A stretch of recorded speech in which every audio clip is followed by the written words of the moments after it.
என்னுடைய கேள்வி விஜய் அவர்களுக்கு என்ன அப்படின்னா, ஏன் ஜாதி அரசியல் பேச வேண்டும்? எதுக்காக இளைஞர்களுடன் எமோஷனல் கனெக்ஷன், அதாவது ஜாதி வச்சு ஒடுக்குறாங்க, உங்கள அடக்குறாங்க, வளர விடல அப்படின்ற ஒரு எமோஷனல் கனெக்ஷன் வச்சு குறிப்பிட்ட ஜாதியினருடைய ஓட் பேங்க்காக ஏன் நீங்க பேசுறீங்க?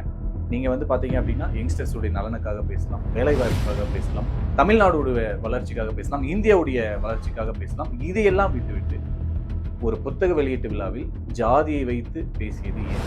இது போன்ற கருத்துக்களை தொடர்ந்து விஜய் அவர்கள் பேசி வந்தால் விஜய் அவர்களின் ரசிகர்கள் கூட விஜய் பேசுவதை ரசிக்க மாட்டார்கள்.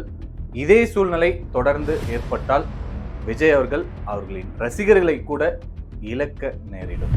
விஜய் அவர்கள் பேசின கருத்து 1940, 1950, அதாவது அந்த காலகட்டத்துக்கு தான் பொருந்துமே தவிர தற்போது இருக்க காலகட்டத்துக்கு அவருடைய கருத்து பொருந்தாது. எல்லோருக்குமான தலைவர் அம்பேத்கர் என்று நிகழ்ச்சி ஏற்பாடு செய்துவிட்டு குறிப்பிட்ட சாதியினருக்காக மட்டும் விஜய் அவர்கள் பேசியது, அதாவது ஓட் பேங்காக பேசியது ஏற்க முடியாத ஒன்று அப்படின்று இளைஞர்களும் அவர்களுடைய ரசிகர்களுமே இந்த ஆதங்கத்தை வெளிப்படுத்தி இருக்கிறாங்க. சொல்லப்போனா அந்த தலைப்பிற்கும் விஜய் அவர்கள் பேசியதற்குமே மிகப்பெரிய முரண்பாடுகள் இருக்குது அப்படின்றதுதான் இன்னைக்கு எல்லாருடைய கருத்து. அம்பேத்கர் உண்மையிலேயே எல்லோருக்குமான தலைவர் தாங்க, அதுல எந்த ஒரு மாற்று கருத்துமே கிடையாது. ஆனால் விஜய் அவர்கள் பேசியிருக்கிறது பாத்தீங்க அப்படின்னா, நிகழ்ச்சி ஏற்பாடு எப்படி செஞ்சிருக்கிறாங்க அப்படின்னா, எல்லோருக்குமான தலைவர் அம்பேத்கர் அப்படின்ற ஒரு டைட்டில் வச்சுட்டு அந்த கூட்டத்துல குறிப்பிட்ட சாதியினரை வந்து அடக்குமுறை பண்ணிட்டு இருக்கிறாங்க, தற்போதும் எப்படி இருக்கு அப்படின்ற மாதிரி போர்ட்ரேட் பண்ணியிருக்கிறாங்க. அதாவது அப்படிதான் அதை சொல்லணும். ஏன் அப்படின்னா, விஜய் அவர்கள் பேசிய கருத்து பாத்தீங்க அப்படின்னா, ஒரு 1940, 50 காலகட்டத்துல ஒரு குறிப்பிட்ட சாதியினரை வந்து அடக்குமுறை செய்திருந்தார். ஆனா இப்போ அந்த மாதிரி சூழ்நிலைகள் கிடையாது. கவர்மெண்ட் எவ்வளவு ஸ்டெப்ஸ் எடுத்திருக்கிறாங்க.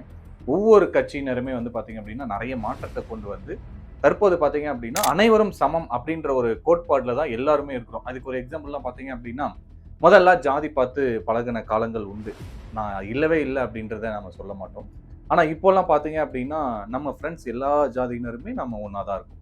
அதுல எந்த ஒரு வேற்று கருத்தும் கிடையாது.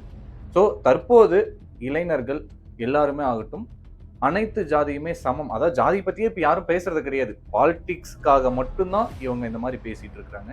ஸோ இந்த மாதிரி காலகட்டத்துல நம்ம அனைவரும் சமம் அப்படின்னு சொல்லிட்டு எல்லா ஜாதியினரும் நம்ம ஒன்னா பழகிட்டு இருக்கிற சூழ்நிலையில தற்போதும் அடக்குமுறை இருக்கு, மேல் ஜாதி கீழ் ஜாதி இருக்கு அப்படின்ற மாதிரியான வந்து அரசியல் திணிப்பு அப்படின்றது இளைஞர்களே, முக்கியமா பாத்தீங்க அப்படின்னா விஜய் அவர்களுடைய ரசிகர்களே ஏற்கவில்லை. இதுக்கெல்லாம் எக்ஸாம்பிள் பாத்தீங்க அப்படின்னா, இந்த நிகழ்ச்சி நடக்கும் போதே வெளியே வந்து அவருடைய ரசிகரே வந்து பேட்டி கொடுத்திருப்பாரு. ஸோ விஜய் அவர்களை அழிக்கிறதுக்காக தான் இந்த நிகழ்ச்சி அப்படின்ற மாதிரி. அது இல்லாம நீங்க கமெண்ட்ல போய் பாத்தீங்கன்னாவே தெரியும். ஸோ ஜாதி அரசியலை நோக்கி விஜய் போகிறாரு அப்படின்றத நிறைய பேர் வந்து சொல்லியிருக்கிறாங்க.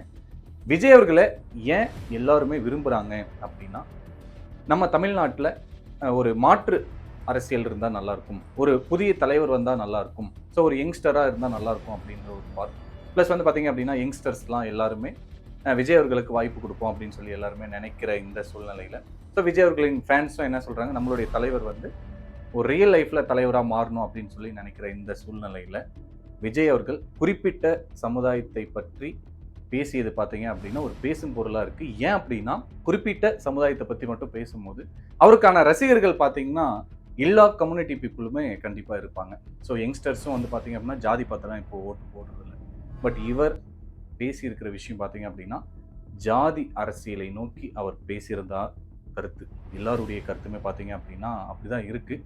ஏன் அப்படின்னா அவருடைய பேச்சு அப்படிதான் இருந்தது. குறிப்பிட்ட ஒரு ஜாதியினரை வந்து அடக்குமுறை பண்ணுறாங்க, ஸோ இவங்களுக்கு வந்து ஒரு நல்ல வாழ்க்கை வேணும் அப்படின்ற மாதிரிலாம் பேசினாரு. உண்மையிலே இன்னைக்கு எல்லா ஜாதியினருமே சமமாக தான் இருக்காங்க. எல்லா துறையிலையுமே எல்லா ஜாதியினருமே சமமாக இருக்கிறாங்க. எல்லா வேலையுமே செஞ்சுட்டு தான் இருக்கிறாங்க. நம்ம கூட இருக்கிறவங்களும் எல்லா ஜாதியினரும் தான் இருக்கிறாங்க. ஸோ இந்த காலகட்டத்தில் அவர் மீண்டும் ஒரு பிரிவினையை உண்டாக்கும் வகையில், அதாவது சொல்லப்போனால் எப்படி அப்படின்னா, ஒரு ஜாதியை வந்து கீழே வச்சிருக்கிறாங்க, நமக்கு வந்து சமூக நீதி வேணும் அப்படின்னு புதுசாக கேட்குற மாதிரி இருக்கு. ஆக்சுவலி சமூக நீதி வேணும்னு போராடி தற்போது நம்ம இருக்கிற சூழ்நிலையே பார்த்தீங்க அப்படின்னா சமூக நீதி வந்து எல்லாருக்குமே மேக்சிமம் கிடைச்சிருக்கு. ஸோ ஒரு சில எக்ஸப்ட் இருக்கலாம், ஒரு சில விஷயங்கள் ஏதோ ஒரு இடத்துல நடக்கலாம். பட் எல்லாருக்குமே தெரியும் சமூக நீதி அப்படின்றது நிலைநாட்டப்பட்டிருக்கு. இவர் பேசப்படுற அந்த ஷெட்யூல் கேஸ்ட் பீப்புள் வந்து தாழ்த்தப்படுறாங்க, அதாவது குறுக்கப்படுறாங்க, ஒழிக்கப்படுறாங்க, ஒடுக்கப்படுறாங்க அப்படின்றாங்க.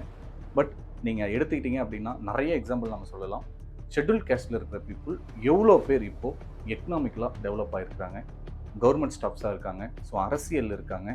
இன்னைக்கு உண்மையிலேயே வந்து பார்த்தீங்க அப்படின்னா சமூக நீதி நிலைநாட்டப்பட்டிருக்கு. ஆனால் இந்த சூழ்நிலையில் விஜய் அவர்கள் பேசியிருக்கிறது என்ன சொல்றதுனே தெரியல. ஏன் அப்படின்னா இப்போ வந்து அதாவது 1940, 50, 60 காலகட்டத்தில் பேசின அரசியலை இப்போ கொண்டு வந்து பேசினது அப்படின்றது யாருமே ஏற்றுக்க மாட்டாங்க. ஈவன் அவர்களுடைய ஃபேன்ஸும் ஏற்றுக்க மாட்டாங்க. ஏன்னா அவருடைய ஃபேன்ஸ் ஆகட்டும், அவருக்கு ஓட்டு போடணும், அதாவது தாவேக்கால இருக்கிறவங்களாகட்டும், எல்லாருமே எல்லா கட்சியினருமே இருக்கிறாங்க. ஸோ அப்படி பார்க்கும்போது இளைஞர்களே, அதாவது ஓட்டு போடுறவங்களே வந்து ஜாதி இருக்கக்கூடாது, மதம் இருக்கக்கூடாது அப்படின்னு சொல்லிட்டு ஒன்று சேரும்போது அரசியல் தலைவர் வந்து, அதுவும் ஒரு புதுசாக எக்ஸ்பெக்ட் பண்ணுற ஒரு இளைஞராக இருக்கக்கூடிய ஒரு அரசியல் தலைவர் இந்த மாதிரி பேசினது வந்து யாருனாலையுமே ஏற்றுக்க முடியல. விஜய் அவர்கள் பேசக்கூடிய அந்த ஸ்டைல், அதாவது டெலிவரி பண்ணக்கூடிய அந்த டைலாக்ஸு, அவர் கொடுக்கக்கூடிய ரியாக்ஷன்ஸ்லாம் பார்த்தீங்க அப்படின்னா எப்படி தெரியுதுன்னா, அவர் வந்து மக்களை ஃபேன்ஸாக நினைப்பார் போலங்க. அது இல்லாமல் ஒரு மேடை இருக்கு அப்படின்னா மேடை ஏறிட்டா அது அவருக்கு வந்து திரைப்பட ஸ்க்ரீனாக தெரியும் போல. அது இல்லாம அங்க இருக்கக்கூடிய அந்த ஈவென்ட்ல இருக்கக்கூடிய மக்கள் மட்டும் தான் தமிழ்நாட்டிலே இருக்கிறாங்க போல அப்படின்னு நினைச்சிட்டு தான் அவரு பேசுற மாதிரி இருக்கு. அவருடைய பேசுற ஸ்டைல் ஆகட்டும், ஸோ டோன் ஆகட்டும் எல்லாமே. இது நான் சொல்லலைங்க. இன்னைக்கு தமிழ்நாடு மட்டும் இல்ல, இந்தியா முழுவதுமே பார்த்தீங்க அப்படின்னா அவரை இப்படிதான் சொல்லிட்டு இருக்கிறாங்க.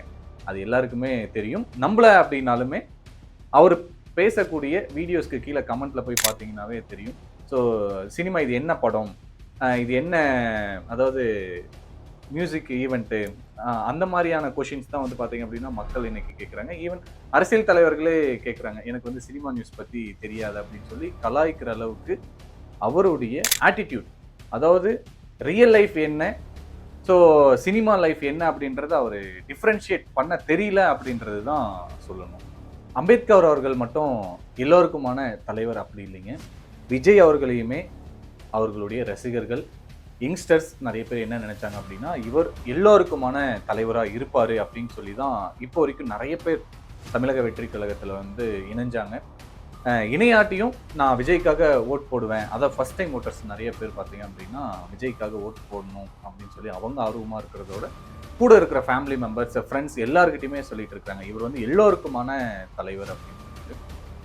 விஜய் அவர்கள் பண்ண விஷயம், எல்லோருக்குமான தலைவர் அம்பேத்கர் அப்படின்ற ஒரு நிகழ்ச்சி நடத்திட்டு அந்த இடத்துல எல்லோருக்காக பேசாம குறிப்பிட்ட சாதியினருக்காக மட்டும் பேசினது எல்லோருக்குமே மிகப்பெரிய ஒரு ஏமாற்றத்தை கொடுத்துருக்குன்னு தான் நம்ம சொல்லணுங்க. விஜய் அவர்கள் சொன்ன ஒரு விஷயம், அம்பேத்கர் தற்போது இருந்திருந்தால் தலை குனிஞ்சிருப்பாரு, வெட்கப்பட்டிருப்பாரு அப்படின்னு சொல்லிட்டு அப்படி ஒன்றும் இங்க நிஜமாவே நடக்கல. அதெல்லாம் பார்த்தீங்க அப்படின்னா ஒரு 50 வருஷத்துக்கு முன்னாடி, 100 வருஷத்துக்கு முன்னாடி நடந்த விஷயம். இப்போ பட்டியலினத்தை சார்ந்தவர்கள் எத்தனை பேர் அமைச்சர்களாக இருக்கிறாங்க, எம்எல்ஏவா இருக்கிறாங்க. ஸோ அவங்க வந்து பார்த்தீங்கன்னா எவ்வளோ பேர் கவர்மெண்ட் ஸ்டாஃப்ஸாக இருக்காங்க, அவங்களுடைய வளர்ச்சி எவ்வளோ பிஸ்னஸ் பண்ணுறாங்க, அவங்களுடைய எக்கனாமிக் எவ்வளோ க்ரோத் ஆயிருக்கு, தமிழ்நாடுடைய வளர்ச்சி எவ்வளோ வளர்ந்துருக்கு, இந்தியாவுடைய வளர்ச்சி எவ்வளோ வளர்ந்துருக்கு, இது எதையுமே ஸ்டாட்டிஸ்டிக்ஸ் எடுக்காம ஒரு டீட்டெயிலான விஷயத்தை பார்க்காம விஜய் அவர்கள் வெறுமனே ஒரு வார்த்தையை வந்து ஏதோ படத்துல டைலாக் பேசுற மாதிரி சொல்லிட்டு போயிட்டாரு. இதெல்லாம் வந்து யங்ஸ்டர்ஸ் நிச்சயமா ஏத்துக்கவே மாட்டாங்க. ஈவன் அந்த பட்டியலினத்தை சார்ந்த இளைஞர்களுமே இதை ஏத்துக்க மாட்டாங்க, மற்ற சாதியினருமே இதை ஏத்துக்கவே மாட்டாங்க. ஏன் அப்படின்னா பட்டியலினத்தை சார்ந்தவர்கள் அவ்வளோ அவங்களுக்கான வாய்ப்புகள் கொடுத்து அவங்க வந்து அவ்வளோ சொசைட்டில வளர்ந்துருக்கிறாங்க. இப்போ வந்து இந்த மாதிரி பேசினது வந்து நிச்சயமா ஏற்கக்கூடிய விஷயம் அல்ல. தமிழ்நாட்டுக்கு ஒரு நல்ல தலைவர், ஒரு புதிய தலைவர் வரமாட்டாரா அப்படின்னு சொல்லிட்டு எல்லாருமே ஏங்கிட்டு இருந்த டைம்ல விஜய் அவர்கள் அரசியலில் வந்து என்ட்ரி கொடுக்குறாரு. ஸோ இந்த காலகட்டத்தில் விஜய் அவர்களின் ரசிகர்கள், தமிழ்நாட்டுடைய இளைஞர்கள் எல்லாருடைய பார்வையுமே வந்து பார்த்தீங்க அப்படின்னா விஜய் மேலே இருக்கு. ஆனால் அவர் பேசின விஷயம் ஜாதி அரசியல், ஜாதி வைத்து அரசியல் பேசுறாரு அப்படின்றத இன்னைக்கு எல்லா இளைஞர்களுமே புரிஞ்சுக்கிட்டாங்க. முக்கியமாக அவர்களுடைய ரசிகர்கள். என்ன வருத்தம் அப்படின்னா அவருடைய ரசிகர்கள் எக்ஸ்பெக்ட் பண்ற இளைஞர்கள் நல்ல ஒரு அரசியல் தலைவர் வரமாட்டாரா அப்படின்னு எக்ஸ்பெக்ட் பண்ணவங்க எல்லாருமே, எல்லா கம்யூனிட்டி பீப்புளுமே இந்த இடத்துல இருக்கிறாங்க. ஆனா அவர் குறிப்பிட்ட ஒரு ஜாதியை பத்தி பேசினதுனால ஒரு மிகப்பெரிய ஒரு விரக்தியில இருக்கிறாங்க அப்படின்றத சொல்லலாம். ஜாதி அரசியலை பொறுத்த வரைக்கும் பாத்தீங்க அப்படின்னா ஒரு 50 வயசு 60 வயசுக்கு மேற்பட்டவங்க கிட்ட போய் நீங்க பேசுனீங்கன்னா கூட அந்த ஜாதி அரசியல் வந்து எடுப்படும். ஆனா இளைஞர்கள் கிட்ட, முக்கியமா தற்போது இருக்கக்கூடிய இந்தியா தமிழ்நாடு இளைஞர்கள் கிட்ட ஜாதி அரசியல் எடுபடாது அப்படின்றத ஆணித்தரமா விஜய் அவர்கள் புரிஞ்சுப்பாரு. ஏன் அப்படின்னா இப்போ பேசுனதுலயே அவருக்கு வந்து நிறைய விஷயம் பேக் ஆயிருக்கு. நீங்க வேணா செக் பண்ணலாம். நிறைய சோசியல் மீடியால வந்து பாத்தீங்க அப்படின்னா அவருக்கு வந்து டிஸ்லைக்ஸ் கிடைக்கும், லைக்ஸ் குறையும். கமெண்ட்ஸில் பார்த்தீங்க அப்படின்னா ஜாதி அரசியல் வச்சு பேசுகிறாங்க அப்படின்றது வந்து வெளிப்படையாக நிறைய பேர் காமிச்சிருக்கிறாங்க. ஸோ இதற்கு மேலாவது ஜாதி அரசியல் வைத்து, அதாவது ஜாதி வைத்து அரசியல் பண்ண வேண்டாம் அப்படின்றது என்னுடைய தாழ்மையான வேண்டுகோள் மட்டும் கிடையாது. தமிழ்நாட்டுடைய, இந்தியாவுடைய அனைத்து மக்களின் வேண்டுகோள்.